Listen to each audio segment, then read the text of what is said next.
Welcome to the Secret Underground Laboratory Recovery and Salvage, where rude mechanicals do magic.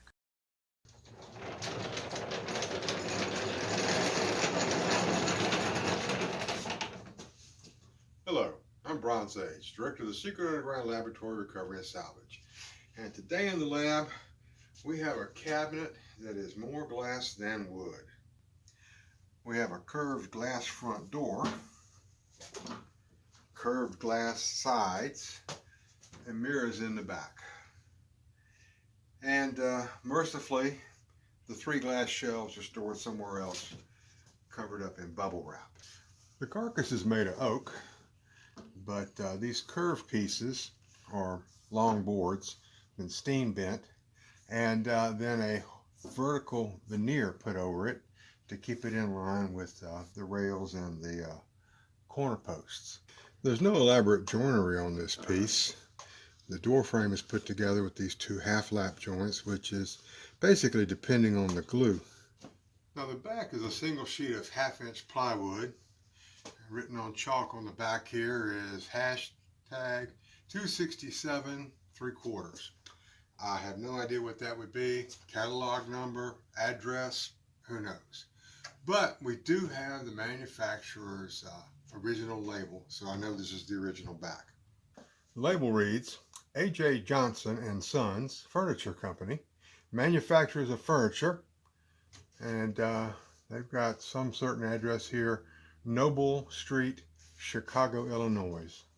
Below that is someone's name, but it's written, which looks like with a fountain pen or maybe even a quill pen. And below it, I can actually read Tyler, Texas. So this must have been delivered to somebody in Tyler, Texas. Another interesting little detail is there's chalk writing under the label. So I know that this 267, 261, whatever it says, was put on there at the furniture mill where this was made. Still no idea what it means. Except for this carving on the crown, this whole piece is pretty plain. There's not much detailing except a little molding around the top and the bottom. Even the legs are pretty much plain pipe racks, just from a slab, straight sides, square corners. Brings us to why it's here today.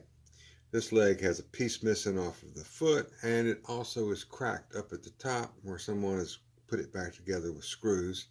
It's holding well enough to get it moved, but that's what we're going to be working on today. Before I go any further, I'm going to remove the crown, which is not a lot of work because they're not attached very strong. This one has just got a couple of nails run across the back. I think when I'm putting it back together, I'll come up with some other better way to do it. Now I have to figure out some way to lay this thing on its back and at the same time raise it up high enough to work on the back leg. My first problem is to keep this dolly from rolling around. I like to keep heavy pieces on dollies like this. You can roll them around, turn them on their side, turn them upside down. But sometimes you want it to hold still. And for that, I've made these simple jacks. I just push underneath here, give it a couple turns, and it's locked in place.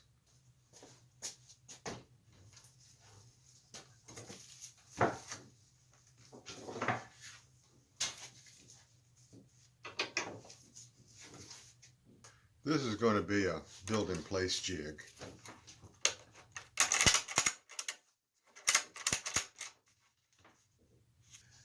The bottom panel sticks down about an inch lower than it really needs to, so I'm going to use that to hook this in and hold the bottom together.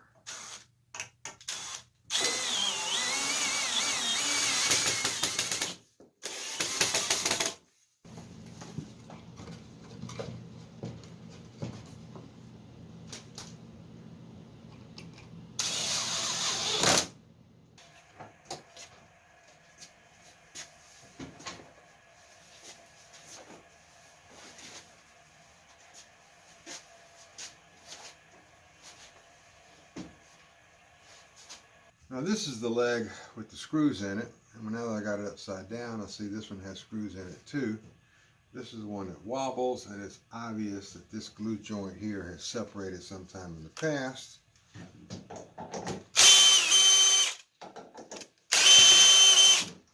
Okay, so what we have here, obviously a failed glue joint, and also obviously PVA glue.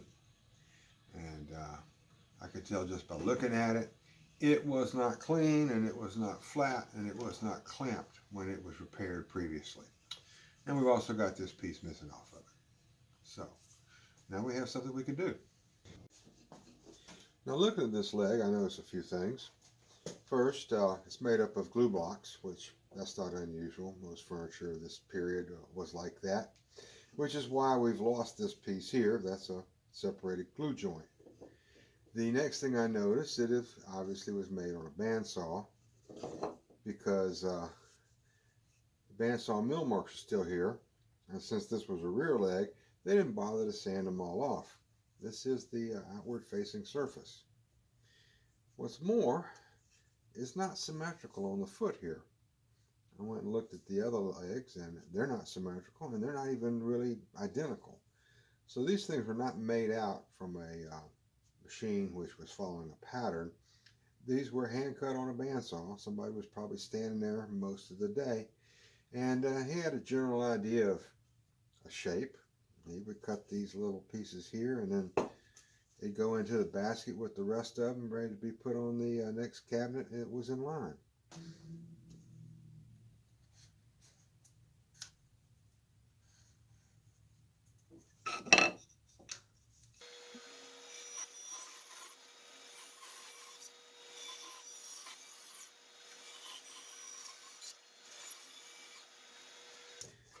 Now, if this were a regular joint where two pieces of wood have been brought together, like a mortise and tenon or a chair stretcher or something like that, I would probably put it back together with hide glue, which would have been more keeping with the original and the age. But this glue joint here was actually imitating a single piece of wood cut from a single tree trunk, which failed. So I'm going to put it back together with PVA glue and hope that this doesn't happen again. Then we're going to have to wait till in the morning and a little more bandsaw work, and we'll go back to work on this glass china cabinet. This little pad back here is to compensate for the taper in the leg so it won't rock when I'm making this cut.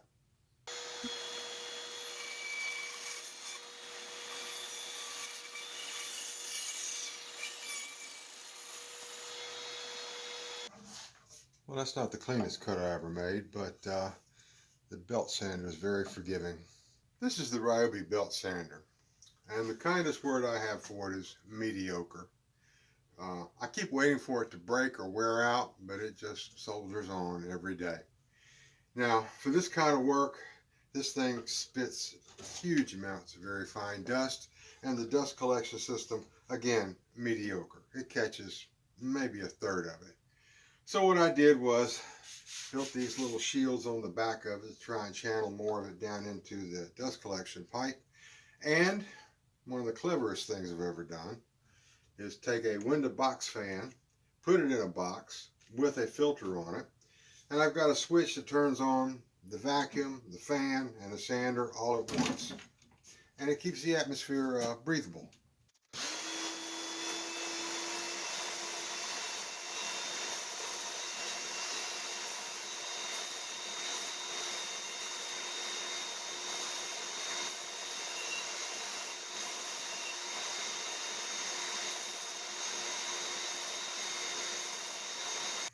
Next up is the Packard Precision 12-speed drill press, because I have to drill the hole for the caster and the socket.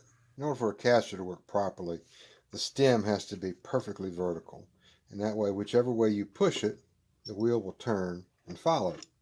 If you just got a little slight angle, it's not going to turn. It can only go the direction that the stem is pointing it.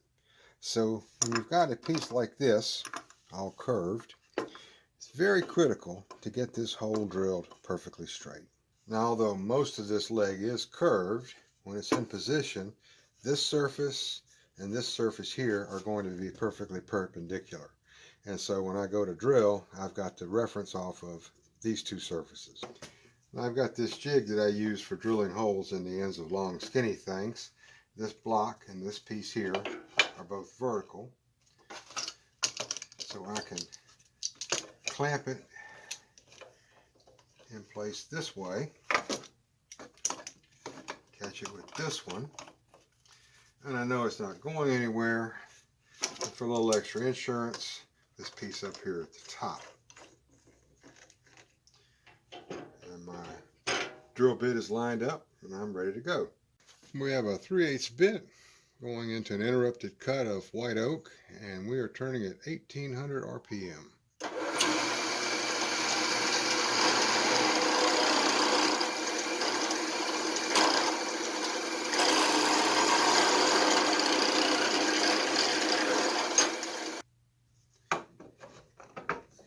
Now I have to prepare this glue surface to be re-glued.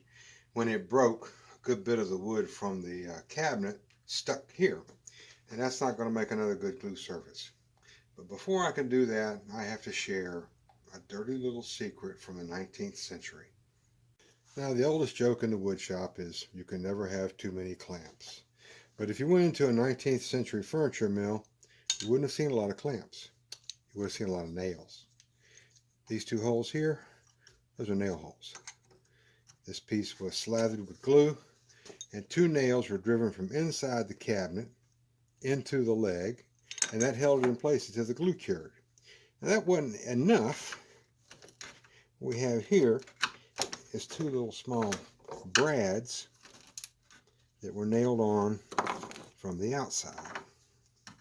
And when this piece broke, whoever was working on it just bent them back down. May not have even seen them for all I know.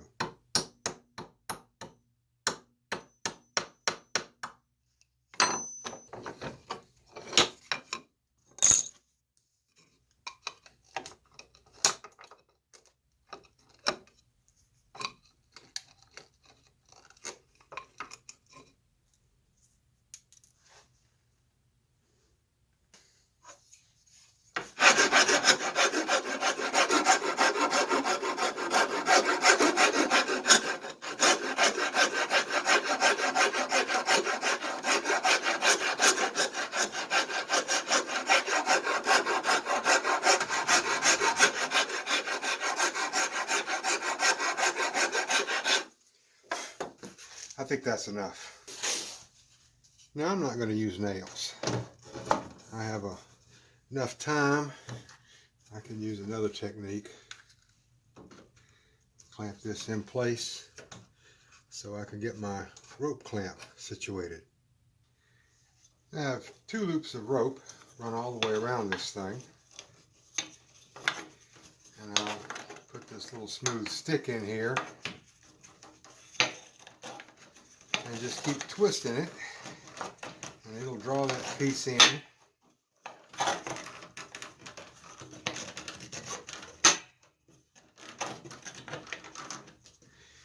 And that will hold it until the glue sets. Now this is the dry fit, which I've often said is the most important part of any job. I'll take all this back apart, put the glue on it, and in the morning we'll see how well it fit.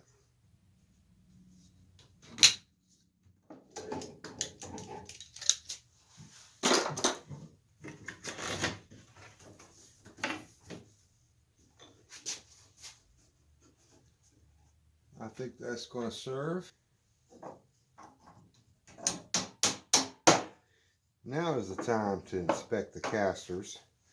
You want to make sure that the wheels are smooth, round, no flat spots, and no catches. Should spin nice and easy. I always put a few drops of machine oil on the axle, and before I install it, I put a little lithium grease on the stem. And that means that I'll get a nice freewheeling caster, and this thing won't be a chore to push around the floor with the danger of tipping it over because the wheel locked up. Now the last thing to address is the crown. And originally it was nailed on, nails coming in from this angle like that. It's very common for these kinds of pieces of furniture for this to be missing, for it to be damaged. It's just simply not a good way to put it on, but that's the way most of them were. I'm going to go slightly up market when I reinstall it.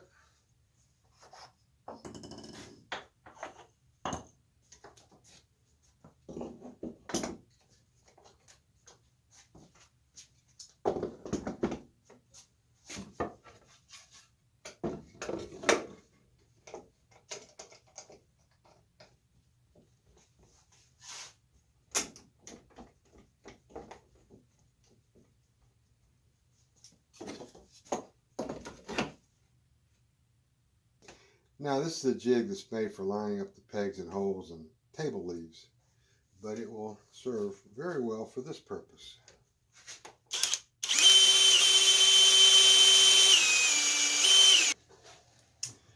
Now if I could have seen 10 minutes in the future, I would have realized that the jig that drilled these holes would not fit on the back of this piece, so I had to use the jig to make a jig. Fortunately, that didn't require a lot of work. And for those that are wondering why I left the 2x4s the full length on the carriage that held this thing, that's because all of these jigs and fixtures get recycled. I don't have a big giant warehouse full of all these things that I made just for one job. So the 2x4s get smaller and smaller and smaller until they're just sawdust, and then I throw them away.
Well, this is Bronze Age, director of the Secret Underground Laboratory Recovery and Salvaging. Thank you for sitting through this video about this very old but quite nice glass front cabinet. Would really appreciate it if you would like and subscribe, and I hope to see you again next week. Thank you very much.